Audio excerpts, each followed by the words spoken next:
and welcome to the Daft podcast. It might be episode 30, I don't know, but if it isn't, then I now look stupid. But that's fine, because I am.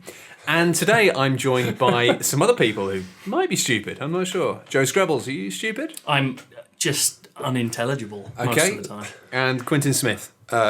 Is that like a roll call, or are you asking me the same question? I know, it's both. I'm asking you if you're stupid. I am present, and I am of medium intelligence. Fantastic. Well, thank you for everyone who put up with last week's episode. It was a bit of an off-kilter one, but lots of people enjoyed it. For those who missed it, it was about Zombies Run, rock climbing, and other ways that you can kind of gamify exercise and they can blend together. And everybody really reacted well to it. Turns out that you lot, everybody listening to this podcast, is... Fat. I was going to say fit and sexy. No, we peaked. I think that's it for episode 30. Everybody is fat. But yeah, there was a good reaction to that. Thank you very much. Anyway, back to the normal grindstone of video games. Oh, great. Back down the mines. Let's get the pickaxe. I'm going to start by lodging my pickaxe into the skull of Quentin Smith, because I've got a bit of a bone to pick with you, sir. Wait, is the bone in question the head that you're pickaxing? Your metaphors have gone like... Is the pickaxe made of bone? Oh, God, I've been playing a lot of Monster Hunter, so that's possible. Oh, man. Man, we've crossed too many streams at once here. We'll come back to that in a minute. Yeah. Because I want to get onto the new Monster Hunter, because there's a demo, right? On the 3DS. Yeah. Oh, we've harpooned it now. Right, you banjacked the entire podcast. So there's a demo out. I've not been playing it. I've been playing the actual game. Have you? I think I'm allowed to talk about it. I don't know anymore. I'm freelance. Everyone else gets the embargoes for me. But so... it's basically very similar, isn't it? So I've certainly seen previews of the game, so I think I'm totally cool. That's fine. We'll just talk about the Monster preview. Hunter 4? 4 Ultimate on the For the love of God, 3DS. nobody... Wait, hang on. Bear with me. I thought 4 wasn't out yet. No. So, Monster Hunter 4 came out in Japan like 2 years ago, and then 4... This is the one where you kind of... it has the staff, which throws beetles. Yes, there's the insect glaive. Okay. That's what that's called. Right. Insect I think my name was actually miraculously less dumb. This staff that throws beetles. Yeah. Well, the interesting thing about the insect glaive is that the staff is one portion, and the beetle glaive is another. That's called the kinsect. I don't know why. Staves that throw beetles out as big as your hand. That's delightful. But so Monster Hunter 4, I think, came out about 2 years ago on the 3DS, and then Monster Hunter 4G came out sometime last year. Did the West get any of this? No, so this is all in Japan. And then the first the first Western release is Monster Hunter 4 Ultimate, which is also on the 3DS, and I guess I think it comes out on the same day as the new 3DS. So they want it to be a new 3DS game, although it can be played on the old system. I've kind of realised that they've ditched kind of the Wii U, which is kind of fair, because I thought it was coming out on both again. Yeah. And I think they've kind of gone, lots of people have got 3DSs, and I mean, I'm kind of down with that, because I mean, I've played a lot of the Monster Hunter 3 Ultimate on the 3DS, and it's a good time. Have you played it with the Circle Pad Pro? Like the extra I have. analog You know, I stick? ended up getting so used to playing it, because I have a 3DS XL. Yeah. I got so used to playing it with the kind of lack of camera controls that even though when I had it, I bought the thing, I didn't really use it very often. See, that's what I'm playing it on the I played 3 Ultimate on Wii U, and I'm playing this on the 3DS, and it's not really that huge a problem. Like, there are occasionally times when you're like, oh, I can't point at the monster I want to, that's really irritating. But beyond that, it really doesn't make much of a difference. So I kind of felt like maybe it's because I graduated from the school of Phantasy Star Online that you end up just, in a way, just coming to terms quite quickly with the fact that the system for the camera and locking on is shit. Yeah. And you just work around it. You kind of go, all right, yeah, I'll just... You sort of think, I'll just clunkily fix it. Whereas, of course, if you've got the traditional twin sticks, you don't have to, but... Yeah. So it's probably going to... I don't know, it might change how people play on new 3DS and stuff. I don't mean to be sort of like be the fun police and stop all this exciting discussion of cameras and systems. I know. Tell me about the monsters, Joe. I played Monster Hunter 3 a ton. No, Quins, we've got to do the camera chat, and then we talk about field of view. Matt, no. Frame rate is next, because new 3DS has a stronger processor. Then we do the review for sound. I'm going to leave. This is not a review. No, I'm leaving. Nobody shout a number at any point during this, because they're getting Joe in a lot of trouble. No, in come this on, one, there's monsters. a big monkey. Thank you, It's Jesus. brilliant. It's a monkey, and it's got like claws on the back of its hand that hold on to stuff, so it can still punch you, but it's got it's sort of holding on somewhere else. It's really Wow. difficult. Oh, it's Sounds punching like- you while it's hanging on a wall. 'Cause Yeah. the big thing in this Monster Hunter is climbing, right? Mounting. Mounting's the big but deal. also climbing walls and Yeah, ceilings. so you can climb walls, but it sort of barely matters. Like, it's essentially trying to introduce big sort of mountain ranges as areas, so you sort of have to climb walls to get to different areas, which is quite nice. That is nice. But primarily that's because you can now jump off a little ledge and strike a monster, and then it sort of turns into a QTE scene where if you stab it enough before it throws you off, and there's a little meter for that, Stab meter. it falls over.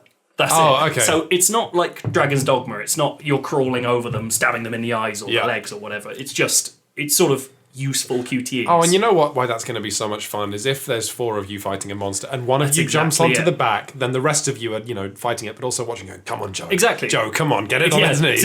Do not fall off because all the amazing thing about Monster Hunter 4 is not that it's particularly different to 3. I played- Yeah. I mean, this is the most we are now Japanese yeah, franchise it's the most ever. iterative thing. Yeah. But so 3 I kind of got on with, but it was always sort of I always felt a bit removed from it. There was always this sense that it was always a stage of learning that I had to do that I just wasn't keen on doing. I just didn't want to know how to do the next sort of stage of Okay, of work. it was clunky. It didn't lead you through Exactly, it. yeah. And obviously tutorials have always been a problem in Monster Hunter. They still are, but in this one, the way it hooks you is by being the most charming game I've played in years. Oh, wow. The writing is beautiful and so well translated. It's hilarious. There are running jokes that lots of characters do, so now you want to go and talk to everyone just to hear the jokes sort of pile on each other. Wow. There's this running thing where they talk about your eyebrows, and they never say what it is about your eyebrows, but they're all pointing them out, and you never know what it is. And there's this, and you now gain certain sort of special quests by talking to people enough. So there's this sense that they want you to interact with the world of Monster Hunter, and there's also these cutscenes that are always either funny or exciting, and they always put your character in the middle of some amazing action, and then it carries through. So when you first meet the monkey thing that I was sounds talking very different to Monster Hunter 3. You know what? mean- The Monster Hunter 3 was plenty charming. It was charming. No, but funny. this element of the problem was in Monster Hunter 3 is it became very much a case of you kind of at first you talk to the characters, some of them are quite charming, but it's very much a case of that little kind of seaside town that you kind of it's basically a menu almost. It's like a 3D menu of this person you talk to do this. Everyone had a function and nothing else really. Rather than a sort of friendly. Yeah, place. well, the other interesting thing about this is you're now part of a nomadic caravan. Yes, see, now, at the risk of making the conversation still more childish, this was the single most exciting thing for me, even more so than the insect glaive staff Yes. thing. Because the symbolism of... Not symbolism, what's the word? Yeah, I'm quite excited by this. I didn't know this. Of a kind of nomadic Silk Road looking caravan. Kind of is that. There's an amazing cutscene. The first time and I've seen previews about this, so don't sue me, Nintendo. The first time you change, you go from the first village to the second village. There's this beautiful cutscene where everyone's packing up all their buildings. So all their buildings turn out to be on wheels, like caravan, little sort of gypsy caravans. So one person's folding up the guild board and all the papers are flying out, and another person's pulling a big chain and the wheels just pop out the bottom. So all the buildings have as much charm as the monsters somehow. You know how That's great. everything about Monster Hunter is. The animations are incredible. All the monsters have this personality and these movesets that can change depending on how. There's no part of the game except for possibly the UX, which doesn't have heart. Yeah, and this, it builds. Suddenly, your village is this creature that moves around the world. It's lovely. That sounds great. And it just kind of does a much better job of leading you through the world of Monster Hunter than 3 ever did. Well, because I love 3, and I played it on my own a lot. But Yeah. you still kind of felt like there was lots of clunky things about it. The fact that sometimes I'd spend hours doing something of my own accord, and then I'd unlock the next mission, and it was I've just, this is now a really easy way of doing something that I've just been trying to do on my own. You were never sure you always had that sense of like when you needed to get items or something to build new armor or build a new weapon, you were never sure if it was like, should I just be grinding this or should I just keep playing and then something will happen that will make it easier? I mean, the answer is almost always the game. You tend to have less of those speed bumps if you are playing in parallel. Like on Mondays, you're playing by yourself, and then on Wednesdays, you meet up with friends to play Monster Hunter. That's the thing, but I also found that I guess it was really cool having it on multiple platforms, but at the same time, I'm quite excited about the fact that if it is just 3DS, a lot of people now have 3DSs, and, you know, I mean, the problem was I was playing it on 3DS, other people were playing it on Wii U, and it's like just almost just having it. I mean, was there cross-platform play? Yeah. Was there? Oh, Yes, no. Me and Keza McDonald, now Kotaku UK. Yeah. And obviously on Daft Souls. Well, ignore what I just said. I would go to her house, and to me, the only sad thing, like I would go to her house and she'd be on 3DS, and then I'd set up on her TV.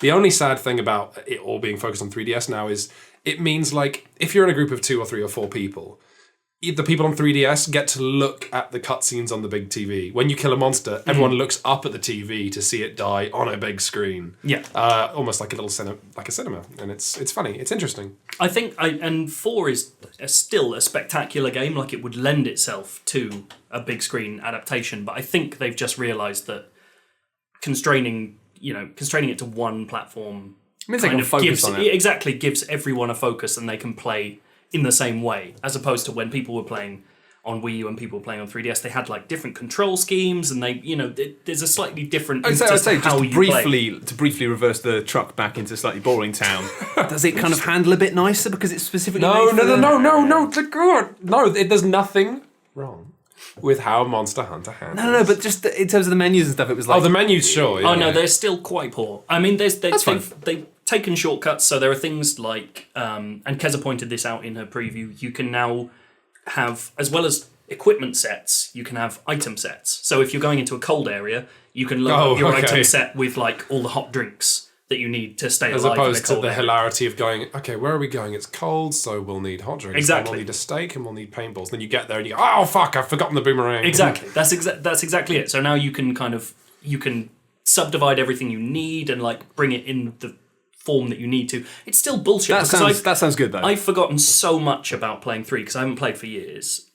There are bits where I'm like, where's this particular skills menu? And it's like 3 like different menu sets away, and you just get totally confused the entire time. But it's still...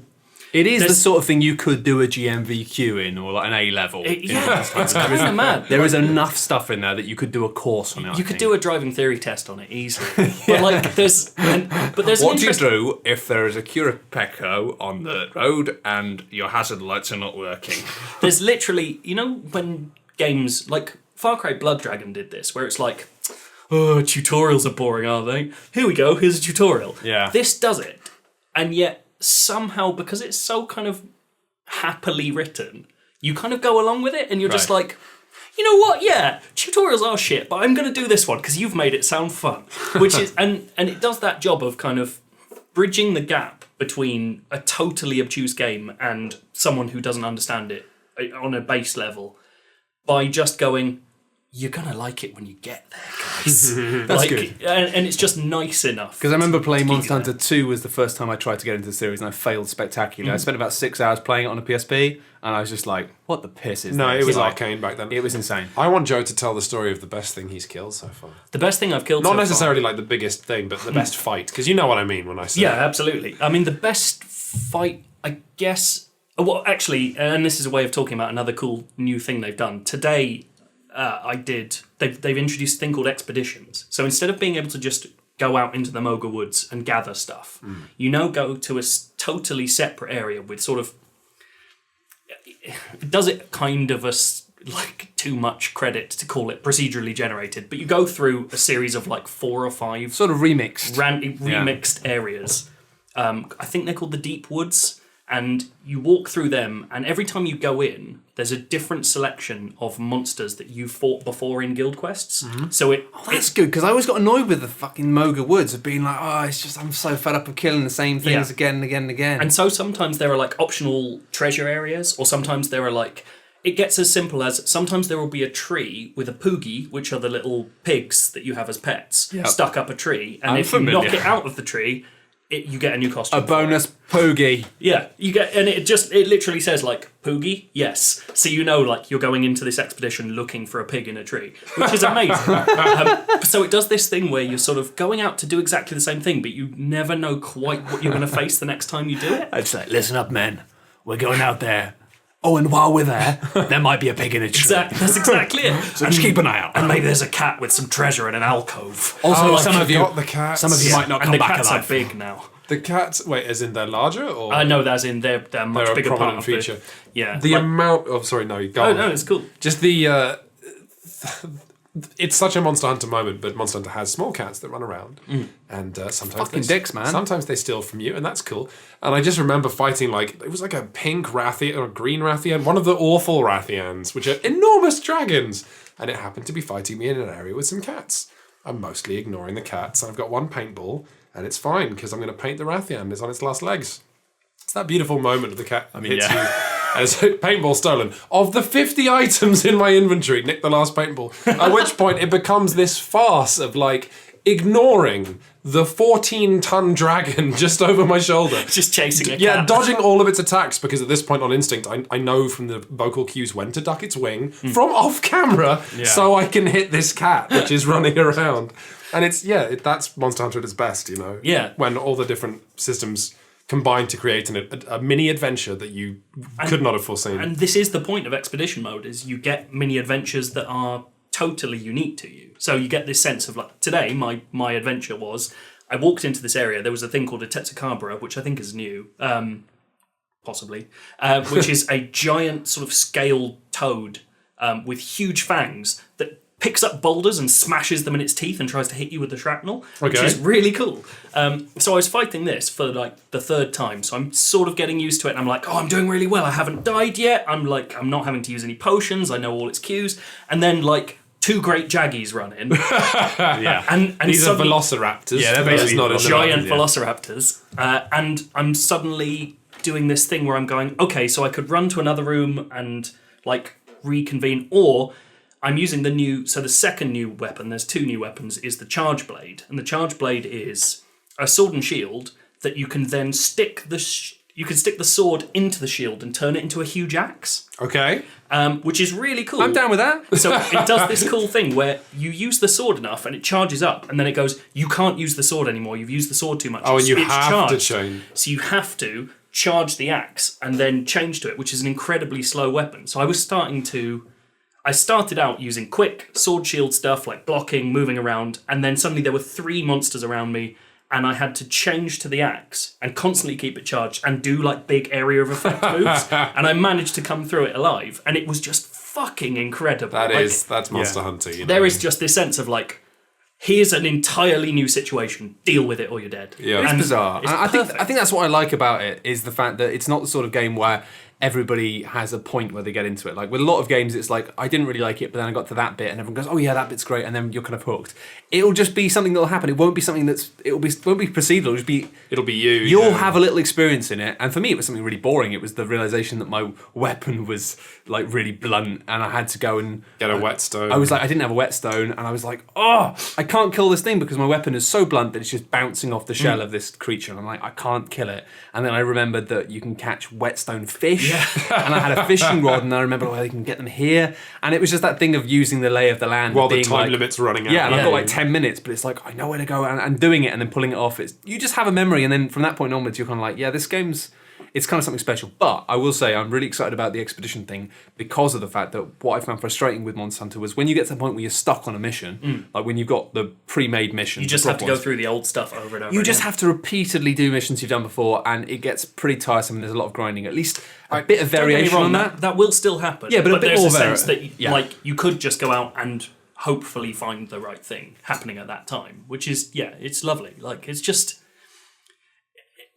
this sense that they've got a sense of where they're going with it. I think after I killed like 25, 30, 40, 50 great jaggies, I was just like, I don't want to go. I don't know, I found like... You were trying to make a full armor set though, which was a mistake. You've got to Yeah. look like a lunatic. You have to wear the trousers made of a fish and the jacket made of a dinosaur and the hat made of a bird. That does not look cool. I know. That does not look cool. No, you don't have to tell me my Destiny character. No. You know what?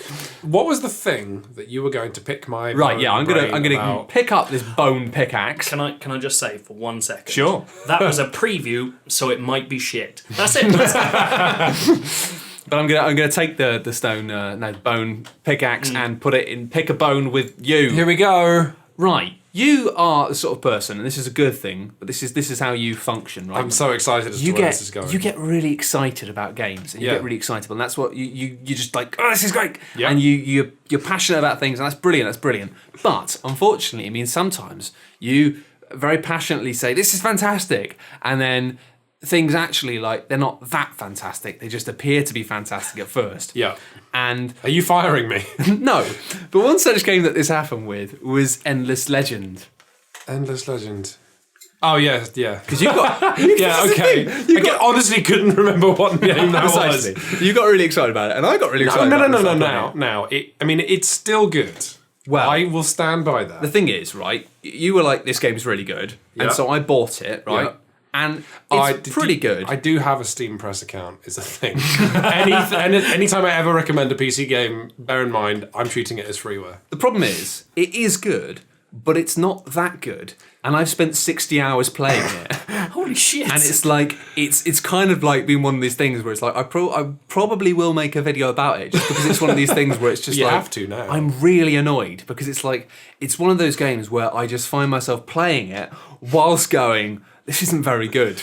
Okay, and yet it just sucks away my days like a vampire. Right, I've heard loads of people say Endless Legend. Tell me what it is. Well, I have no idea. I got put onto it because it was Rock Paper Shotgun's Game of the Year. Pretty much why I checked it out as well. Okay. So, I mean, I'm blaming Quinns for comedy value, but really I'm blaming Rock, Paper, Shotgun. what this is essentially Civilization.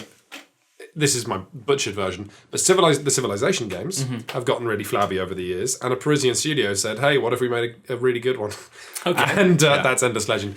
It's a fantasy game. It takes Civ and says no, and then it says orcs, insects, weird alien races with a touch of sci-fi because some of them apparently have come from outer space. It has the most staggeringly gorgeous map, whereby. You know the Game of Thrones intro where the dun dun dun dun dun, dun and the castles emerge from the ground? The world map does that, where as you zoom out, every click of the mouse wheel, it zooms out another bit, and different changes. parts of the scenery shrinks into the Ooh, flat. So that's if you zoom all the nice. way out, you're looking at a paper map.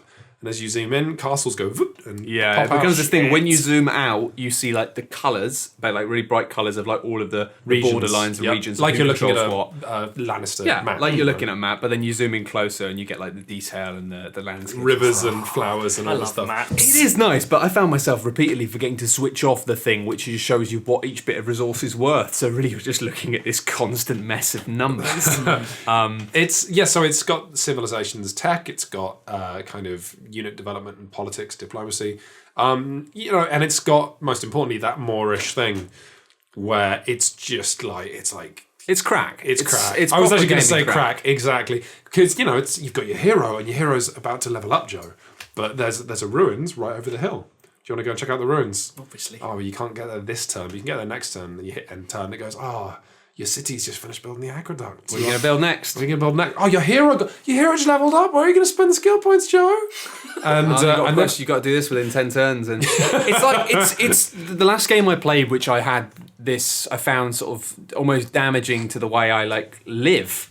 Was probably Game Dev Story, which was a game that that is unbelievable. I went through a Kairosoft phase, and I don't like to talk about it. For those of you not familiar, disgusting. Kairosoft games are mobile games. That doesn't really matter which one you get. Some of them are varying quality, but Game Dev Story was particularly good. Isn't that like their first? No. Or is that their first big hit? First breakthrough, yeah. If the people at home imagine, when you strip the rubber off a wire and you touch it to some metal and there's loads of sparks, Kairosoft games have figured out how to do that to your brain. Yes. Where it's like you get like a city or like a little, maybe you have a little cruise ship, and then it goes, your cruise ship just got to Paris. Okay, Here's chef. loads of money. Well do you want a done. chef? There's a chef. Yeah, I mean, do you want a house? Yeah. The On your trick with boat? Game Dev Story that works so well was it had some built-in rules that made you feel clever and made you feel like you were adding something to the game, but it was kind of an But illusion. you just weren't. You just weren't. No, you No, it weren't. just gamifies aspirations. It just Yeah. makes you think you're achieving things with your life. So speaking of which, so the reason I've been able to back out of Endless Legend and install it because I realise it's the devil, is actually because of all the board games that I run Shut Up and Sit Down for a living now, and the thing you realise really quickly with board games is a good board game, turn-based often, will present you with interesting decisions. That is the nut of it. A good board game forces you to decide between two things. And at some point, Civ stopped doing that.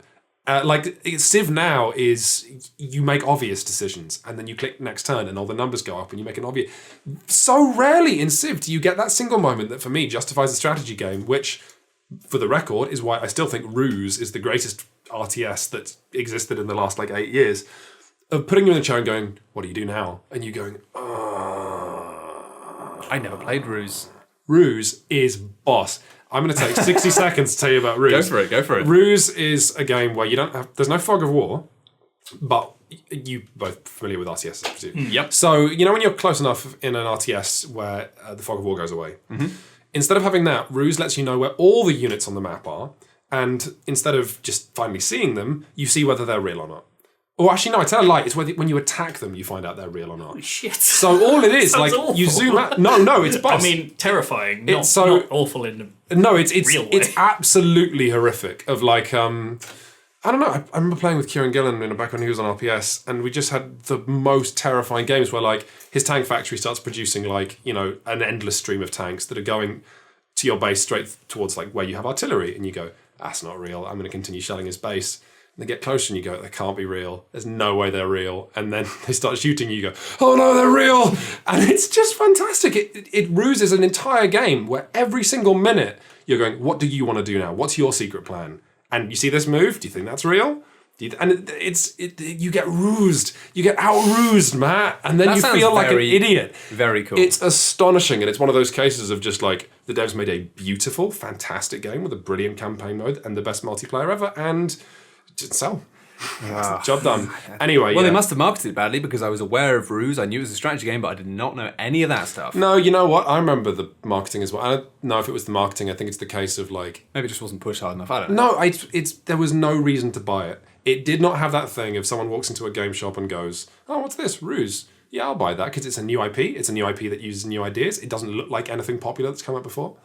Yeah. Yeah. Well, I mean, what you were saying though about the whole board game thing, I think that's the problem I have with Endless Legends. It starts off feeling like that, and it starts off like you have these interesting decisions at the start. You're like, which way am I going to expand my city? Should I go for that? Should I focus on science, money, just to You're not expand? really asking yourself those questions. You kind of just do it on autopilot. Well, I know, because the thing is, I've played it for 60 hours. So you actually probably know more about it than me. yeah, so I have got that, but the problem is it still has that same thing with Civ. An early game is exciting. You're pushing against borders with strangers. You're trying to set out your own. You're always trying to overstretch yourself to try and get the best you can without putting yourself in a position where you're going to do a Rome, and just be like, oh shit, we got too much. Everything's gone bad. Yeah. But at the same time, then you reach the middle game, and it's just you realise it's just really empty, and it becomes so sparse that the whole thing, the thing that board games do so well within that same arena of grid-based things is generally good ones keep it quite tight throughout and know when to end a game before they become dull. Whereas even on the short game mode, even on the 150 turns version, you still get that zone where at the end you just find yourself just clicking, and you're just doing stuff. It just becomes busy work and you're not really enjoying it. But my God, you can't stop doing it. No, and I think actually it has the same problem that I've always had with the Total War games, whereby it can never strike the balance between the balance of difficulty. Either you encounter a new civilization or a new enemy and you just steamroll them and you kind of feel quite good about that. It's quite Moorish. Or you go over the hill and the AI's developed something more advanced than you and it destroys you and then you leave the game and start a new one. It's got this sort of tactical combat where I just went, to be honest, and this says a lot about it. I think I always just go auto. I can't be bothered because it has this tactical grid-based combat, but it's just not good enough. It's you can't do things like you tell your people where to go and where to attack, but you can't choose the order of movement. You can't choose the order Oh no, of it tells attack. you at the top of the screen. Really? Yeah. Well, it's just not clear, and it's not the tutorial is just not good enough at explaining all that stuff. And also, it's just not. I don't know. It's not. I love turn-based, grid-based combat, and nothing about it enticed me. I was like, I can't be bothered with this element of the game at all. No, it's pretty woolly. Didn't grab me. It's beautiful and it's better than Civ, and I think that's reason enough for it to get Game of the Year on RPS. But also, I think Civ's one of those games where like a lot of mainstream FPSs where it's like we've gotten into the habit of giving them 9s and 10s when actually no one enjoys them anymore. That's the thing. I don't think the formula is that good, and I think like it's nice that this tries to kind of sharpen it up, but it's just even I've been playing it a lot and I've been trying to win different ways, and it's just like I was trying to win diplomacy. Diplomacy in that game is really boring. Like there's just like there's so many elements of the game. Like it's not that much fun to do tactical combat. Like there's only a certain number of ways to try and win the game that are actually fun, and it's just like. I mean, I was chatting to a friend in the pub recently about Civ. He's a big Civ nut, and I think it has the same problem. He was saying, like, in Civ, the game of Civ, you have, like, maybe 1 or 2 good wars. Like, Yeah. And that's it. It's like, that's the exactly way it works. it, yeah. You have a couple of times in the game where you feel, like, genuinely neck and neck threatened. But then, as you're saying, it's either that or you're steamrolling people, or somebody is just exponentially getting ahead of you and you don't know why, and you're just fucked. No, the best strategy games on Steam right now, for my money, are like smaller indie ones, because while you think strategy and you want it to be epic, actually, in terms of what's better for you, like in an hourly investment, small indie games allow them to, because the simulation's quite tight, it allows them to have more control over it, and it allows them to make sure you are challenged routinely. It's why Invisible Ink is astonishing, because it's like, you're going to be dead in 6 hours, but it comes down to, whether you can manage that. How you do it. But the final thing I'll say about it is I find it a bit, even though it is beautiful, and I love the theme, and I love all the different races you can play, and it's all beautifully presented. Yeah, in a way, the art is, like, breathtakingly pretty. Like, it's top-tier fantasy art, like Guild Wars. I kind of felt like I was... the way the game is presented at the start, I kind of felt like it was, in a way, after playing it for a while, that not even for that long, after about 10 hours, I kind of felt like I've been sold a bit of a false promise, and the fact that it's like, it gives a sense of richness that isn't actually there. It's aesthetically rich, but the answers are how they fill it in, because it shows this little cutscene at the start, whichever race you choose, it gives you an intro to this. And you think, this is really exciting. Like, there's backstory, and you've got this aim with civilization, but then the story is told only through doing the main story quests. And the thing is, some of the quests are just things like, the problem is it asks you to do things that sometimes aren't part of your plan. Like, it's like, destroy this enemy city or take it over. And it's like, I can't. I'm like friends with them, or I'm going to be friends with them, or I haven't got a military. I quite like that, because it does pull you out of the civilization thing of the rut I was just describing of like, next turn, do the obvious thing next turn. I remember I had a Empire. I know what you mean, but it's this thing where it's like, I've had 2 games in a row now where it's been like, get 20 die. And it's like, I look on the map, it's like, well, there's no die in any of the places. That's why you buy it from the marketplace. Well, no, but it's so expensive. I know, that's why it's why it's a challenge. And if you haven't researched the marketplace, you then have to research them. I don't know, I just found that every time I want to do a story, but it makes you go against the grain to get the story. I was going to say, I do quite like the idea of a game sort of looking at how you're playing and then telling you to do the opposite. No, so like sports dad being like, your best friend, he's really good at football. Slide tackle him, take out his knees. Fuck him up. Like, see, this is this is why I like it. It's like I had a civilization that was on the brink of rebellion because they expanded too fast. And I'm like, oh, cool, I'll stop expanding. And then my quest was like, you know what, we don't know enough science. Found a city that's based entirely on science. We'll call it Scienceopolis and all this nonsense. And I was like, oh, I can't do that. And that's why it was good, because it briefly, through this totally forced mechanic, made Civ interesting by going play badly. And it's too random, though. And also, the thing that annoyed me most is, in one game, I really went out of my way to like finish a story thing because I wanted to do it. And the end of the story was just like really unsatisfactory, kind of like, and then just like, oh, here's an amazing goodie for one of your heroes. I'm like, that's not why I was doing this. Like, I wasn't doing this for like a trinket. I want a story, and it has that really unsatisfactory thing of like when you win the game, you just get it's just a screen with some numbers on it. It's like, you gave me a fucking cutscene at the start. I want a fucking cutscene at the 15-hour mark. Like, if all it had was a little, like, 10-second cutscene for each of the races, I would have completed it with all the races. But as it is, it's just like, I kind of originally got into it because I love the lore and I love this idea, but it's just so thin. Yeah. And it's like, this is just numbers. Because you see the art and you assume it's the text matches up, and it takes you a long time to realise the text actually. I feel really brutal to say it, but it's a game that doesn't really have much heart, which is for me I might disagree. I think it has heart. I think it's a smaller team than you might be envisioning. I think it's a team that are spread thin rather than the. Oh yeah, but I felt like it's just. I don't know. It's aesthetically beautiful, but I wanted something that had a bit more soul. Man, if you want something just to prove kind of what a... I like it about as much as you, but what a kind of miracle Endless Legend is. If you play that team's previous game, it's like an indie game made by what seems to be 3 people. Oh, don't get me wrong. I mean, it's an amazing work from a small team. Yeah. And I'm really looking forward to checking out Endless Dungeon. Because That's the thing I was just... A Dungeon of the Endless. Dungeon of the Endless. It's odd, very briefly. It's like roguelike, where a sort of your ship crash lands in a horrible dungeon planet. And you have a couple of people to explore, and you're exploring room by room.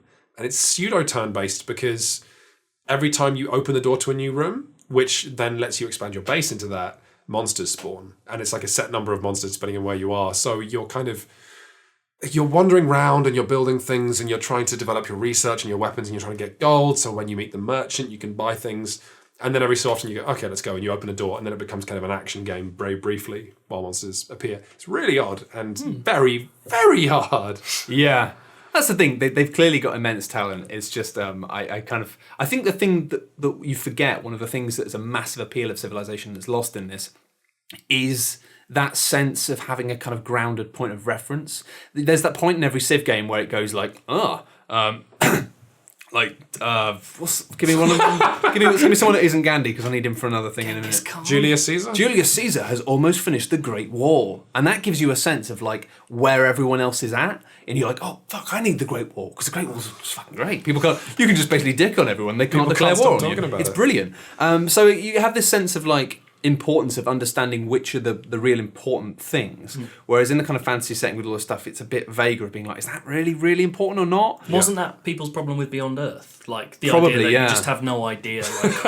Like it's a weird planet full of like big bugs. He's like, well, is this satellite the good one? Yeah, I wouldn't be surprised because that's the thing is you know from Civ, from human history, from basic human history, which things, or just by reading the description briefly and going, fucking hell, that's amazing. you know which are the things you want. Yeah. And it has that thing of like, I don't know, I always play Civ as being like, I want pretty much all the wonders. I get pissed off the first time another civilization gets a wonder. I'm like, who did that? Dick. I actually just hate that element of Civ. I hate the whole like, Napoleon Bonaparte has finished building the Lighthouse of Alexandria, and you go, that doesn't make any sense, Napoleon. And then I start hyperventilating, I need my inhaler. The hanging gardens have to be in Babylon. Yeah, it's that. Jesus, guys. I am Jeremy from Peep Show, or like based is what happens. Mark, yeah, sorry, Jeremy Mark. would not give a Jeremy shit. wouldn't care. No. He'd be like, he'd think they weren't. Anyway, but it's the fact that you have that as a kind of an idea of how well you're doing. Like it's very bad at giving you a sense of how well you're doing. You just look at the number and everyone else has a higher number than you. You're like, why? What? I thought I was doing well, but you don't get a sense of like why you're getting behind in the same way. And also, it doesn't have that funny thing of the fact that it has these alien races and all these different races, but you never really get that much of a sense of them being like, they're very simple characters, but it's like, I love the way that you have the funny things of like, the Aztecs end up becoming like basically the equivalent of today's American society, or like the fact that Gandhi just loves nuking people. It's like, it has a kind of, there's something silly about it which kind of works, which is sort of lost in this setting. Sure, I don't know. I just think it needed a bit more work, but they're a small team, and I've got to say, it is impressive. It just annoys me that it's done that thing, as we said earlier, that it's basically like a live wire that's been plugged into my brain, and I don't actually like it that much. You want to talk about... But I've played it for way too fucking long. A wire that has run into my brain recently, just as of yesterday, that I would like to tell you guys about, just to get a sort of test the water as to whether I'm mad. This is an app that's come out from a Japanese development team called Dreeps, and it's on the iOS. That sounds like a drug. Was it you telling me about this yesterday? Yeah, I was tweeting about it Dreeps. yesterday. I think might have been somebody else, maybe Gav, Mr. Oh no, Gav Gav got Murphy. it from me. Okay, yeah. He was saying, have you checked it out yet? It's like an interactive screensaver. It's Dreeps is like, it bills itself as like the first alarm clock role playing game. Oh my god. So what this is it is people have done this before, but never as classy as this. It's an RPG JRPG that plays itself. So you get the app and you start it, and then you see a little robot boy who wakes up, and he's talking to this female scientist, and like all the speech bubbles are like with lines kind of like Snoopy, And then the boy goes off into the world, and then he's walking around a world, and he's killing monsters, and it's all a bit weird, and you don't know what's going on, and you can't interact with it. Sometimes he'll fall over. If he Hang on. Is that a full stop after that? You can't interact with it? Oh, no, yeah. Well, I mean, you can. The way you interact with it, solely. I was like, this isn't the game, this is a film. No. Well, yeah, kind of. And the way you interact with it is, your boy only has a certain number of hit points. And when he runs out of hit points, he needs to rest. Does he have to feed him? No. Is this Tamagotchi? It is extremely close to a Tamagotchi. But you just set your alarm. It's an alarm clock. And when you set the alarm, so when you go to sleep, you're like, I want to wake up at 8, and the boy sleeps at the same time. When the phone goes off and you go, turn off my alarm, the boy also wakes up and starts wandering around his world.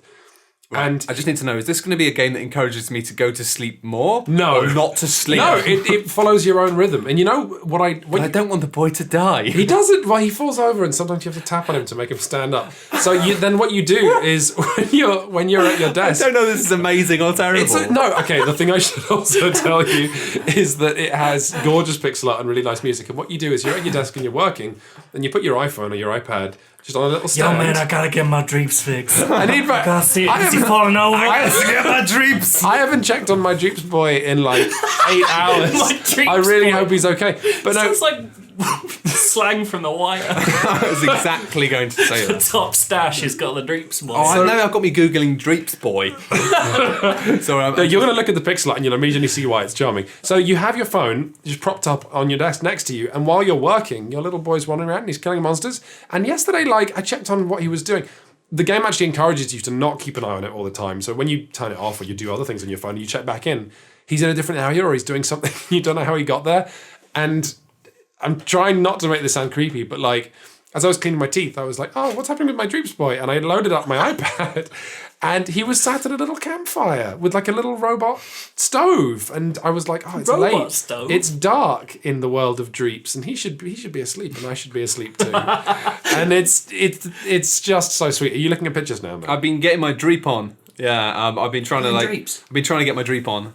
You can't load them. Pick me up some Dreep boy See if I can action. get Dreeps. I haven't got an iPhone, so it's iPhone only at the moment. So it must be an iPad. Yeah, no, get it on. I don't have an iPhone, but I have it on my iPad. And Is it better on iPad? Because it's larger on I'm iPad. download it. That now. makes more Oh sense. no, get it! Oh no, my God, we can download Dreeps it while live. we're answering questions, and Joe will See how it start goes. it. I'm on edge. Welcome to the Dreep I'm cast. so excited. I'm actually the thing is, as soon as you start talking about it, I was like, I don't know if this is terrible or brilliant, but I'm going to check it out. No, it's neither. You remember Mountain? It's like Mountain. Yeah. I was Here's going to the say thing. it sounds similar. To It's that. similar, but the thing about Mountain is it wasn't for me. Mountain, that kind of. Can you log me in to Wi-Fi so I can Log get you into the Dreeps? Wi-Fi. So Mountain. get you some Dreeps, boy. You want some Dreeps? Give me the Dreeps code. I'll get you some Dreeps. This is cool. This is funny and all, but if you guys could be a bit more respectful when talking about Dreeps in my presence. No, I think there's going to be more and more of these games that aren't even, that you just watch and they're just companions. I'm fine with that. The problem I had with Mountain, right?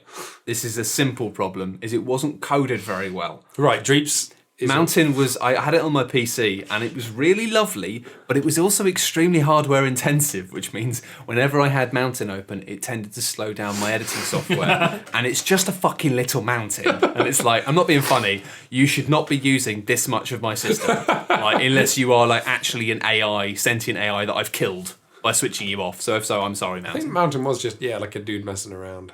It was.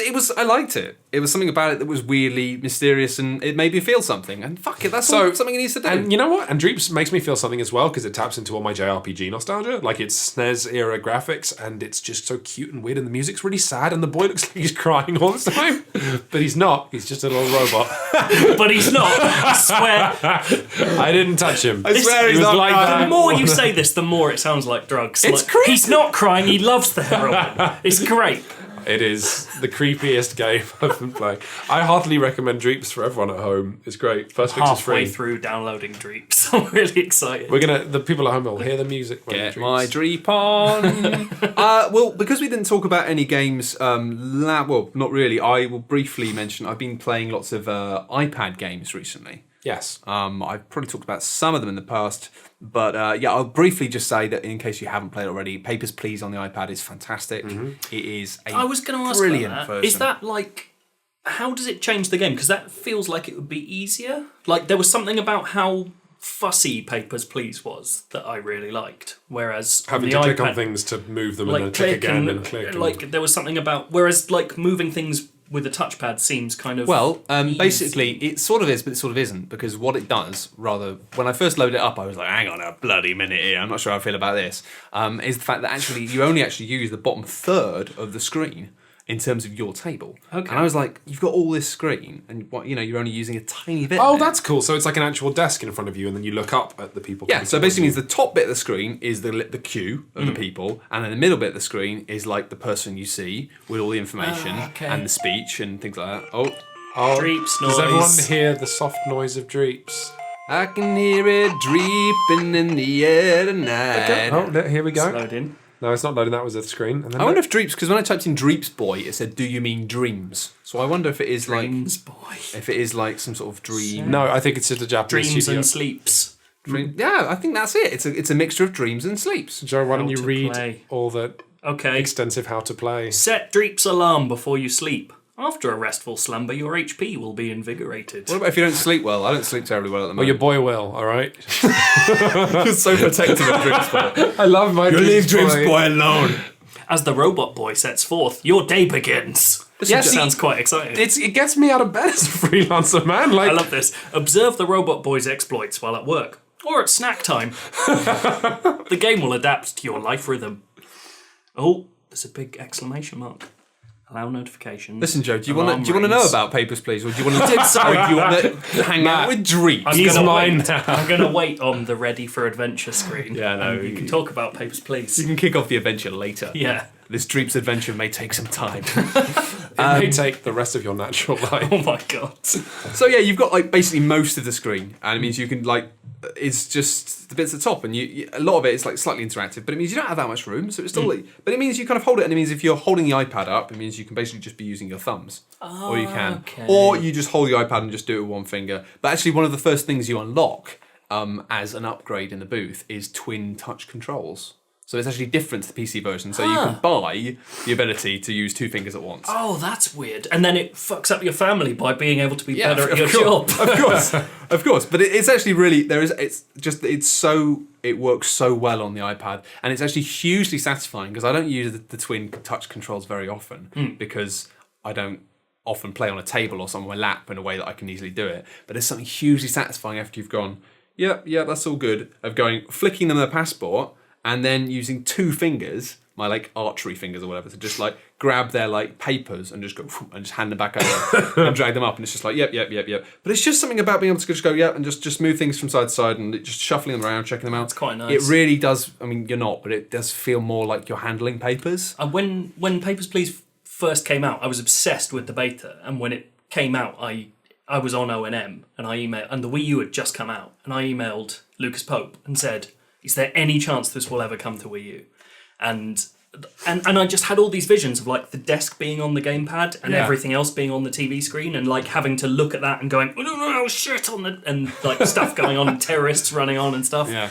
And he emailed back and was like, it'd be the perfect, like he literally said the perfect platform, but like it will never sell. I was just like, oh god. And also, damn it. he'd probably have trouble with Nintendo. As Well, of course, yeah. 'cause But it's just, they wouldn't allow nudity and that kind of stuff. But I was just, I love the idea of that like messing about looking at one thing whilst other stuff happens somewhere else. Like it's the perfect split screen game. Yeah. And no one's been able to do it It's yet. such a shame that also we're now going to enter about 15 years of people not using similar tech to the Wii U because the Wii U was proven as a failure. Exactly, when the Wii yeah. used gamepad, the second screen is great. It's amazing. Like the best moments of like, if of the 9 people that have finished Wonderful 101, like there's a Oh, I need to play that. oh my god, there's a section on that where the TV screen is like a spaceship flying through a cartoon city, and you're controlling it, but you're controlling it by controlling your squad of 100 people on the second screen, pressing huge buttons inside the spaceship to like, and you're having to run to the up button and then go, oh shit, I need to fire a laser at these other spaceships, so you're running across the screen to another one. And it's just like there's nothing else like it. It's genuinely like it's the most sort of Kamiya thinking how to fuck with you as a player game, and that takes some doing. It's incredible. Oh, I need to just buy like multiple games for my Wii U and just vet it out. I still need to play the new Mario. Oh, it's good, man. Yeah, No shit. But I actually say I played quite a lot of Wii U over Christmas, and it just didn't. I don't know if I just wasn't in the right mood. What were you playing? When I first played the Super Mario 3D World, I played it with Simon Miller, and we just laughed like drains and felt like children, and it was fantastic. But I played it with my brother over Christmas. I'm not saying my brother's a bad guy; he's great. I think maybe I just wasn't in the right mood. But we played through like 3 or 4 worlds, and it was like it's fun. It was good fun, but it didn't grab me. Apart from that level where you're on the big shiny orange dinosaur flapping about, going left, right, which is just pure joy. A lot of it, I just thought, yes, it's fun, but it didn't grab me. And the same with Mario Kart. Like, it's a really good Mario Kart game. I really enjoyed playing it. But after about 3 or 4 hours, I'd unlocked all the tracks, and I was like, I played it online, and it was fun, but it didn't really grab me. You've got to be playing online with people you know. I think that's the problem. Like, occasionally I'll get together with people, and we'll be on Skype. And so we'll just be, like, screaming obscenities at each other whilst we play normal Mario Kart. And that kind of... There is that weird thing where Mario Kart has always been a local multiplayer game, and they've not really cracked it as an online game, so you have to sort of circumvent the restrictions they've put on the online. Not only that, Which it's for like Monster Hunter was always getting in the same room as someone. Yeah. I just didn't get the feeling that I also I do quite like playing Mario Kart games in this solitary way. There were some ones on the GBA I remember I got so into because there were like so many things to unlock and so many things to do by playing it really, really fucking well and getting the time trails nailed. This one's got the 3-star unlock system thing is still bafflingly obtuse. Like there's something a guy from Nintendo once tried to describe to me how you get 3 stars on a Grand Prix, which is like getting the gold medal and then doing 3 times as much work to get it. And he tried to explain how it worked and couldn't. It was too much like math for him to be able to describe what it took to do that. That's so the thing. there is like a level of skill play that's beyond me. Yeah. And Nintendo, apparently. Yeah. It's good. It's good. It's just I didn't like... I kind of like... It was one of the things where I just looked at it and thought, yeah, you fixed loads of the stuff that in the Wii version was bullshit. But I don't know. It just felt like it's all right. But it didn't grab me in the same way that with all the handheld ones, I've become like super obsessive with them and just cane them. Yeah. But hey, I was going to talk a little bit about 80 Days, but I'll do that another time. All I'd best. say about 80 Days is it's really, really good. I've not played it since the patch as well. Have you done the North Pole thing? Oh, is the North Polar patch thing? That was a patch. I did not know that. So that they added like a whole section of world, which is just the best thing. That makes a lot of sense because I've had loads of people saying to me like, "Oh, why can you only go to Paris?" And I'm like, "Oh, you can go somewhere else instead. You can go to Cambridge." And I'm like, "No, you can't." Like, yeah, you can. You can go to Paris or Cambridge in the original version, but I think you can go further and further north in the Well, new I've done the version. North Pole. So I've not. And actually, the video I put up today was sort of about my 10 favourite things of last year, and one of the things was going to the North Pole. Oh, sweet. And that was something that really just snuck in just after, I think it was played on Boxing Day, and I was just sitting playing 80 Days, and I got really obsessed with it, and it's a really, really great game. It doesn't have that much longevity for reasons, because it's very narrative based, and there are certain bits where you're going around the world, you always go through the same locations. Yeah. And after you've done the same bit of story 3 times, it's like, oh, I don't want to read this again. I've read it 3 times. There were bits where I was just going, but I'll take it. Like there were bits where I was going, you know what, to get to this one place that I haven't been, because the writing is so good. Yeah, like Meg Giant's writing is like. I did an interview with John Ingold, who runs Inkle recently, and he said like she wrote. They have this engine called Inkle Writer, which is their version of Twine, essentially. That's a hugely reductive way to refer to it, but basically it's their version of Twine. And Meg Giant wrote a piece for that, and they liked it so much. He said she wrote one small piece, so we got her to write 500,000 words for 80 days. Wow!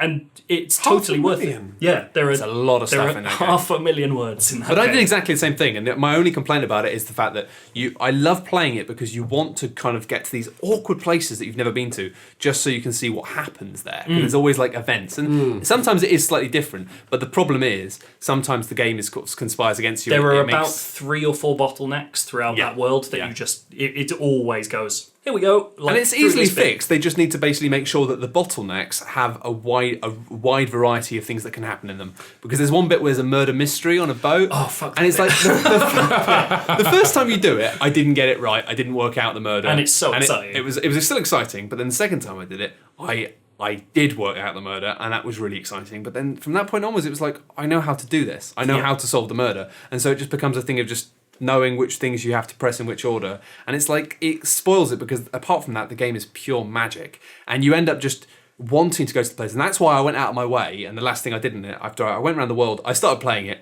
I failed the first time. I was like 82 days. I didn't quite make it. And then I just played it for like 2 days solidly. I went around the world 4 times. And the last time I did, I thought, I'm going to go to the North Pole. And I knew that the North Pole would be quite exciting. But fucking hell. I actually won't say anything else about it. I'll just say, fucking hell. If you like games and you like narrative experiences and you haven't played 80 days and you haven't been to the North Pole, sort your life out. Have you read about any of the secrets? There are secrets? So there are bits where you have to do multiple playthroughs to unlock a thing on the next playthrough. Ah. So there's like 2 of them which revolve around other Jules Verne stories. Oh, okay. It's fucking excellent. That's like, cool. There's some amazing I stuff. just love this thing that a studio which clearly has so much talent had to harness an IP to, get on top of the App Store and make some really good sales. But I mean, I've heard some other developers complain about it, but the thing of like, oh, well, we'll just take this out of copyright thing. Yeah. We'll work with this. And that's great. Yeah. Like, I would love to see more games. Like, I'm not a fan of classic literature by any means, but I would love to see games creep into the public eye through taking these old out-of-print things and saying, Well, that's the thing. It took to the point when there were robots in it that I thought, this isn't like the book. Because I never read the book, so I was like, is this the book? I don't know. There's a walking Taj Mahal. It's mad. There's a lot of really mad, majestic, wonderful, fascinating stuff. It is. I think it's the only game of last... No, it's not the only game. God, actually, a lot of stuff came out last year that made me cry. A lot of really teeny indie releases, but 80 Days is a tearjerker for me. Yeah, Like, it's very, very emotional, but I love the way it also makes you feel a part of the world. Like, you're just a gentleman's gentleman. You're a valet, Yeah. which means sometimes if you start behaving inappropriately in terms of like better people or ladies, you get your wrist slapped. You Which get is in trouble. again great and so interesting because games always, Cater to you. Yeah, they do. I've always said that the fantasy game, if I had to make a fantasy dungeon crawler game, I'd make would be just a... Did I talk about this on Daft before? You're just a squire simulator where the hero travels with you and your job is get out his sword now, quickly, come on. It's a disgustingly flawed game, but Weapon Shop Day en Masse on the 3DS, which is one of those guild games, making you the person in the weapon shop who makes the weapons for the adventurers and then watching a fantasy version of Twitter play out whilst they do amazing things and your only interaction is like text alerts is an incredible idea. I mean, it doesn't work as a game because you're bored all the time, but you would be. So yeah, it's really cool. Like they're doing that sort of better and better. Like even Dragon Age to me got close to the idea of like you're not the center of this world anymore when it introduced a character that you could try and seduce, and then it turns out halfway through the story that she's married, and you go, oh, fuck yeah, people could have met someone before I met them. and it's I've never You just been don't think about Yeah, that. exactly. I've never been faced with that in a game before where it's like, no, they just like someone else. Deal with it. Actually, like, a tiny aside I really liked in 80 Days is the fact that you always get the sense of, like, you realise quite early on, that if you are going to try and engage in any relationships or any, like, you don't have relationships, but you might have, like, a moment with somebody. It's all very, like, sweet and romantic, yeah, really. you share a kiss on the top of a train. Yeah, precisely. You have to do it, like... I love it so much. You have to be quite subtle. You have to be quite, like, you have to be discreet because you're not really supposed to be, you've got a job to do. You're a gentleman's gentleman. But I love that because of that, it means actually throughout the game, there are kind of, like, almost equal opportunities to have these little romantic moments with both men and women. Yeah. And it's just nice because it's like, yeah, why not? It's like there's fucking robots and stuff. It's just about that it's all this mad shit. So it's like, why not? If you want to, like, have a slight sweet moment with another gentleman in a hot air balloon, then you can. Yeah. And I just sort of thought that was the sort of thing you sort of think, yeah, that's nice. It's nice that they've just done that. It's a really beautiful game, but yeah, going to the North Pole is really, really something. Obviously, don't do it straight away. Play the game a bit first, because I think getting to know the characters and falling in love with them a little bit is a big part of it. Anyway, let's wrap up with a couple of questions. So we have... Have you picked out some stompers? I have. I picked out some good ones. I want Stonkers. Stompers. That's the term we have in Netrunner. A good deck is a stomper. Oh, it's very macho, very macho. We got, what are the cast members? That's very formal. This is from Rob Lloyd. What are their thoughts on amiibos? And have any of you bought any? If so, which ones? Oh, I tell you what, I don't care about amiibos, but I do want the Wii Fit one ever since it got discontinued because it's the most surreal one, How's that? What, the Wii Fit? Yeah. As in the choice of characters. Yes, no, out of the choice of character, no. I thought you meant it had... Because there were so many manufacturing problems with Amiibos. Like, I thought you were saying, like, maybe its arms were on backwards. Oh! Because there were those ones, there were, like, Samus models with 2 gun arms. Well, for and a there start... was a Star Fox that was printed upside down. So it was just its head on the floor. Why is it that the Samus with 2 gun arms went on eBay for $5,000 and not the upside down fox? Exactly. It's ridiculous. What's wrong with the world? Dude can body pop. It's unbelievable. The Wii Fit yoga lady, if you put her arms on backwards, is a Silent Hill monster. Yeah. But no, I just love... I think given the choice of like any of them, being able to... I don't even know how Amiibos work. I'm so head in analog board gaming. If I have the Wii Fit Amiibo, can I forcibly insert her into any game? No, it's only games that accept her, which is currently Smash Brothers. Oh. But you put her in, and then she's an autonomous AI that levels up as you play with her. So, or him, if you choose it to be a him. So there's this aspect of like you have a toy that is learning and growing that's inside clever. Itself. Sure. You mean an RFID inside it is slowly increasing a variable? Well, exactly, of course. But then it gets the codes for the nukes. But exactly. If an Amiibo ended this universe, that would be the best. I'd be so up for that. Have you got any Amiibos? I haven't, no. And I'm target market for that shit. like XONM. Yeah, I just think, like, I don't have the money. It's just too much. Because if I buy one, I'll want to have one that one can play with, and then I'd want 2 more to play, and then fight them. I've ordered one. Well, you can have entire games where it's just Amiibos fighting, which I would want to see so much. Because you'd be that would be like Salty Bet. You could then bring your Amiibo to someone's house and bet on it. It is Salty. They've harnessed Salty Bet as a toy line. It's disgusting. Well, this is a growing thing, isn't it? Of like, I guess now more of these games that play themselves, like Dreeps. I was just talking about. Dreeps is RPG Salty Bet. Oh my god! Well, yeah, no, I'm turning it on. No, the thing though of just being able to enjoy games more passively and like take everything that we enjoy about games and say, hey, you know what? You can just watch it do itself. That's the weird thing. I'll never watch another person streaming a game. I will watch a game playing itself. I'll watch Salty Bet for hours. I'll never watch a person doing well at a fighting game. Because fuck that person. They're more talented than I am. Yeah, sure. I'll tell you what though, the Games Done Quick charity thing last week. I didn't see that. If you want to watch one of the mad things, if you watch Tetris Done Quick, because they play this weird arcane, like Saturn fucking arcade version of Tetris, and he's playing so fast that. Imagine someone playing Tetris so fast that the program itself can't keep up, so you can't actually see the bricks. So you're keeping the entire game of Tetris in your mind while beating the arcade machine at top speed, at unparalleled speed. That's I don't. Yeah. And you can watch a man doing it, and it's got the thing that you need in speedruns, which is a room full of other people being excited to inform you should be excited at this point. Like people just screaming during the stream, which is those people were screaming in fear. Let's face it, and just abject terror. What this human was doing. Run! He's evolving. He's an Amiibo. I am basically what's going to happen is I'm going to get one Amiibo. I've ordered it ages ago. I ordered it before Christmas. Which did you get? The little like cartoon Link, the little Link from Wind Waker. Oh, fair play. Which weirdly, I thought that series Wind Waker wasn't even my favourite. I don't know. I just think it looked cute, and I thought, you know what? I don't want to have an Amiibo collection because I'm a fully grown man, and I'm just sort of somehow a part of my brain is not cool with that. But I thought a nice little mini Link on my desk. I thought that'd be nice. Be alright. Because I bought my brother a little mini Link soft toy years ago. Somehow, for some reason, mini Link reminds me of my brother, so I thought I'd have. I like Wind Waker. Yeah, well, I liked it as well. I just didn't like it as much as everyone else. Everyone else was just like, this is so good. And I was like, it's all right. Oh, I thought there were a lot of haters. Probably. Anyway, next question. This is an easy one. Everyone can just plug their shit. Fantastic. What about podcasts that the Daft Soul population should listen to? Chat Very Good. I'm on Chat Very Good. Please listen to Chat Very Good. What's Chat Very Good about, Joe? It's about just 4 people discussing sort of geekery and for some reason every week shit and the process of not shitting yourself. Which has become a really big theme for us. And I play Melodica a lot. Oh man, so that's it. Oh, I like those. Well, I like two of those 3 things. It's also like 3 hours long every week, which is just a waste of 3 time. hours? Yeah, we don't have lives. Wow.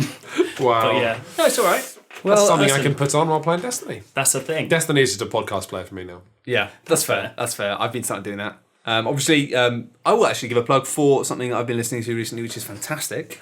And I gave a shout out on Twitter the other day, the BitSocket podcast. It's amazing. Jimmy Shand and his video game band in the last episode. I haven't got that far. Oh my god, it's so funny. I'll be honest, I'd heard so much about Is It Canon, which is basically a quiz in which they focus on a game and ask something specifically, like they say something about. Their rule is that if something has been written or used in any form of like comic or TV show, like instruction anything, manuals, then it's canon, and it's basically just it's fantastic. It's so funny just because some of the stuff they dig up, and it's basically, I mean, for those of you not familiar, BitSocket is a couple of Scottish dudes, both lovely, and when they record the podcast, they're guys who've grown up with each other, they've known each other their whole life, and it's just infectiously fun because they're clearly having so much fun recording it. It's very different to Daft Souls. They're not really like talking about games in huge detail. They're just doing stuff around games. It's very, very funny. I'd highly recommend it. They did a Christmas special on Shenmue where it started playing the Shenmue music and then faded into BitSocket Joe singing his version of it. And it was perfect, but it was so much sadder that it was a person. It's incredible. Like, yeah, that is one of the best podcasts. I think it's probably the best gaming podcast out there right now, especially in terms of funny stuff. It's not, it doesn't cover like they're very into Japanese games, they're very into specific types of games. But that's it. But that's fine. It's very heartfelt. It's very funny. I'd highly recommend it. Man, I'm going to add it to my rotation. And obviously, you should listen to Shut Up and Sit Down podcast when it's there. Which is, infrequently because we're making cool videos all the time. Yeah, it's pretty busy doing cool videos, but hopefully I'll be a bit more regular. No, we're planning to step up the podcast.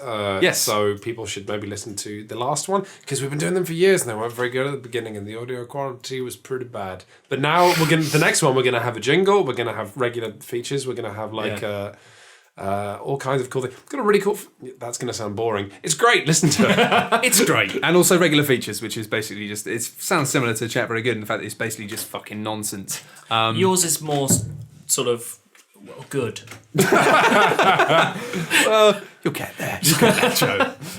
Next up, somebody says, do you think, this is Jake in Derryberry. Last question was from Jason Hall, by the way. A little shout out for you, Jason. How you doing, Jason? How you doing, my Dreeps? How you doing, Jason? How you doing, my Dreeps Stay boy? safe. It's a dangerous city out there. Do be careful. Play Dreeps. Also, do you think 3D platformers will ever get a try again? I find this interesting because where have they gone? Well, no, 3D platformers, right? We've seen lots of genres that have come in and out of style and they've come back. There's a lot of like, at the moment, there was that whole Kickstarter trend of being like, bring back little 2D strategy games.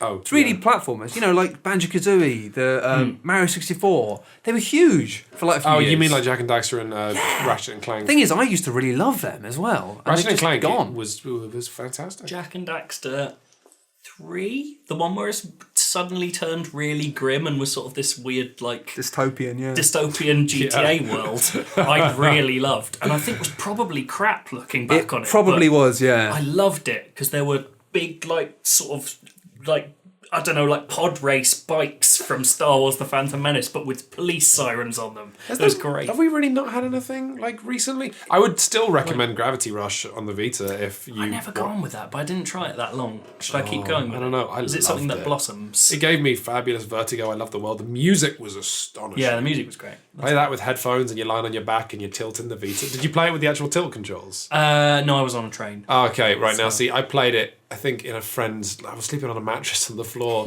And they're like, have you played on the Vita? No. Have you played Gravity Rush? No. And then, like, fast forward half an hour, I'm literally lying on the floor, rolling around, feeling ill with vertigo, and going, it's so beautiful. And that was a top gaming experience of 2012 for me, or 13, or whatever it was. Everything you've said today on the podcast has made it sound like you're on drugs. I'm so high right now. Kenneth Sharp asks, is it worth starting Destiny now? Will it be worth starting in 6 months to a year's time? I'd probably say the latter. I mean, if you've got lots of friends who are playing it and they're still playing it, still loving it, then by all means, Destiny's a fun game to... It doesn't take that long to catch up anymore. No, because all signs point to the fact that, like, every time they add new content, it becomes faster to get to that new content. In fact, like... If you're playing it now, there's not that much need to chase the new armor sets and stuff. No, I mean, it doesn't take long to catch up. I mean... It's not like World of Warcraft. No, it's not like World of Warcraft where it's just like, hey, you're never going to catch up with your friends. That's something I liked about it originally, is it's the way that it makes it so... Alone forever. Yeah, even when people are like 3 or 4 levels ahead of you, like, you can still play with them in meaningful ways a lot of the time. It's quite nicely done. But at the same time, I kind of feel like... the current expansion's okay. The next one hopefully will be more the same. I mean, I'm an addict. I don't care. But I'm kind of would say if you're not really into it now, it might just be worth waiting for then the next thing that is actually properly an expansion. I mean, but why wait for that? Like, if you're going to buy it, you might as well. Well, just because buy it. if you're going to wait for it, I think the thing is they'll probably. Oh, do you reckon they'll sell Destiny 2 as full price again? Yeah, I mean that's the way they're doing it. But it's basically a subscription. It's basically a subscription model, and you end up paying £6 a month. That's just what it is. We should clarify that the popular consensus is that Destiny 2 will basically be an expansion for Destiny, but probably sell as a retail box again. I think that's probably what they're going to do because they're trying to go for a different market, and that's why they haven't. That's why they've been so shit with their marketing and really explained everything badly. Is because it's like it is basically an MMO. You're basically paying a subscription. But they don't want to say that because they don't want to freak out people, because if you tell somebody who just likes shooting aliens that they're playing an MMO, they'll go, fuck off. The people at home, Matt recoiled in his chair. Yeah, I was being a comic like, oh, we fucking, no, I'm not. Yeah, but also really scared. Yeah, they're kind of fearful of it. It has a lot of stigma. I mean, that's not true. The thing is, like, I don't agree with that, but it's something that has a lot of heavy connotations, and a lot of people who just like playing shooter games and FIFA and stuff. Destiny not is down like, with that. It's funny actually thinking about it, because World of Warcraft had that thing of like, it just happened to be with expert marketing for like 8 years from Blizzard that people who'd never played an MMO could come and play it. And Bungie are kind of trying to sidestep those 8 years by just not ever saying it's an MMO. Yeah. Like, it's not, it's a shooter. Shoot your friends. Yeah. Do you like shooting things in And the it's head? caused them all sorts of grief, because it means they've like talked about their basically updates as expansions, which they're fucking not. Like, I mean, it's basically just a case of like, what it comes down to is not like, do you want to buy this exciting new content for Destiny, which is how it's sort of pitched on a marketing level. What it basically is, do you still like playing this? Do you still play it a lot every month? Then keep giving us £6 a month. And if it's not worth £6 a month, then stop. And I'm down with that, because actually I really enjoy playing it and I'm fine paying that. But a lot of people wouldn't be. But I'd say at the moment is, if you want to get into it now or just for the next expansion, you're looking at quite a hefty amount of money up front in order to be getting all the stuff and catching up and doing everything. Whereas what I think is, when it comes to like maybe, end of this year, when they're maybe either releasing, well, it won't be this year, but there'll be a pack. They'll do it. They'll do a retail thing where it'll be like, hey, Christmas 2015, here's the Destiny 1.5 pack, where it's like you get all of the DLC so far and the game. That's when you want to jump in. Wait until they do a thing where you get all the stuff from before for free and start playing, because at the moment, for me, it's been fine, but if you just wanted to jump in now, you've got another expansion coming in at the start of March or whatever. If you want to play it, no one's going to want to drop like 80 quid off if you come in now, you'll spend 80 quid by the end of March. Yeah, it's like, that's like, no one wants to do that. No one wants to do that. So I'd say if you're not in now, unless you've got friends who are still loving it and still properly into it, by which case you're probably already playing it yourself. I don't know. Or do what I do and just literally only play Crucible, because it makes practically no difference. Oh, no, it doesn't. It's great. Like, Crucible's the best. Crucible is brilliant. That's the thing is, all I actually, care to be about. fair, even just the base game is a lot of fun. And Yeah. Crucible is awesome. It's amazing. Crucible is multiplayer. Yeah, Crucible's a multiplayer, but it's just somehow it's got that. It's just, I don't know. I like it because I'm really good at it, and I don't know why. Because like I'm not good at online shooters, but I'm really good at the Crucible. I played the Halo 5 beta, not extensively, but for a little while over Christmas, and basically came away going, no, 343 have no idea what they're doing. Like, I've played Crucible for hours this year, and this feels like shit. Funny thing, I've always wondered what happened with Titanfall, whereby all of my journalist colleagues like went, "Oh, it's great! I'm loving playing Titanfall with my friends." Stop straight away. They just It is stopped. Like, Titanfall is amazing, but there is that sense that there's not much to do beyond that base game. I think that was the problem. So Right, I played it for 2 weeks and was like, fuck! And then finished and just went, oh yeah, see you later. That's it. Like, robots are done. Whereas yeah. Destiny I've has done all a my few robots. numbers going up. Whereas Destiny makes you feel like sort of bad and not good enough for a lot of the time. Like, it does that thing where it's sort of going, Crucible doesn't matter, but you've got loads of The shit thing I to find do, about the so- Crucible that's so mad is I get into it and I end up playing it loads for like weeks, just playing it shitloads and just doing the same maps over and over again and just having a great time. And then I stop, and then it'll be like, oh, there's an event, or like I have a bounty or something that I need to do, and it's like, oh, you need to get 15 headshots to finish off this bounty for this gun. And I go, all right, I'll play a bit of Crucible then. And then like just having that like all just a little nudge, just being like, why don't you just play Crucible for 20 minutes? And I just suddenly go, I love this. There's a lot Like, of this. Like, developers now are realising that people often won't play multiplayer unless they're given a push. It's why just about any mobile game with a multiplayer component will be like, here's a huge reward for playing multiplayer once, and then you play it forever. Well, I think you were saying that one of the big changes for the next expansion, House of Wolves, is they're adding a Crucible mode, which is 2v2. Yes. And I'm well hot for that, because Halo 3, I used to play with a guy called James Brady, I think, who I didn't even know. He was a friend of Sean Bell. He was like a friend of a friend. I met him like once, twice in real life, and we just spent like a whole summer, just me and him, just 2-player, 2v2 Halo 3. Just And totally we just got platonic. really good at it. Sometimes it was just really hot. You'd take your shirts off, but that was because it was hot. It wasn't. There was nothing there. I miss him. Couple of Spartans with only helmets on. Nothing but helmet here. Oh boy. And finally, this is kind of an easy question, really. Will Bloodborne ever be as good as Dark Souls was, being that it will not come as a surprise? I don't know. I mean, I don't really know. Dark Souls wasn't a surprise if you played Demon Souls that's like the a thing. true player. That's the thing. You're just not a true gamer, Mr. Luke Also, Summerhays. Bloodborne- Oh, I love Luke Summerhays. No, I'm joking. He's a nice man. It's a good he question. lives where Hot Fuzz was filmed. Not that I want to give away too much about his life, and that he's listened to other podcasts I've been come on, in. let's dox the shit out of him. Come on, bomb his house. He's probably above the pub. But no, I mean, I've purposely not been looking at anything of Bloodborne because I felt that Dark Souls 2 was kind of shit because it was maybe being worked on by the B team. I think it looks like Bloodborne is a better team. I'm purposely not looking at anything to do with it because I'm just looking forward to just like jumping into it completely fresh. I don't know anything about it. I think I've seen a screenshot and I just made a decision. It's like every now and then I choose a game and I go, you know what? I'm just not going to look at anything to do with that. I'm going to know nothing about it, which is really irritating for people listening to this podcast because I get so many questions every week saying, "What do you think of Bloodborne?" I'm like, I don't fucking know much about it. Like a sword. Apparently, it's got See guns ya. in it. That's all I know. Happy days. Yeah. And that brings us neatly to the end of the Daft Souls podcast. If you have enjoyed this podcast, I'm going to get a little cheeky plug now because why not? Then do subscribe and do a little review on iTunes for us if you want, actually, because get us on up the rankings. You know what? Give us 5 stars and then just talk about anything you want. Talk about Dreeps. Yeah. That's what you do. You put 5 stars and then you use 5 words to describe Dreeps. Oh and nice. hey, if you happen to be Rufus Hound, why not tweet about it? Just if you are, because What a strangely specific reference. I was chatting to him on Twitter and apparently listened to last week's episode, so maybe he listens. So I thought he's got like 1 million followers on Twitter. So I'm thinking, going to be like, Got any jobs? So if you're not Rufus Hound, Rufus, do you have any money? Because guys, this is embarrassing. You're embarrassing me. Remote begging. begging. This is the new thing. You're My embarrassing mailing me in front address of Rufus Hound. Jesus. Oh wait, that's Kickstarter. Never mind. Right, anyway, if you're not, then that's fine. Don't worry about it. Most of us aren't. You can just do a review like everyone else. And now I will allow you can get your Dreeps out now. Yes. Right, I'm gonna start. my here we go. adventure. Here we go. Start. Yeah, I'm Here we go, ready start. for adventure. You have to name your Dreeps. He's gonna be. This is going to take too long. We're going to have a Dreeps adventure. Good night. Good And night. thank you for listening. Bye, Bye. Dreeps.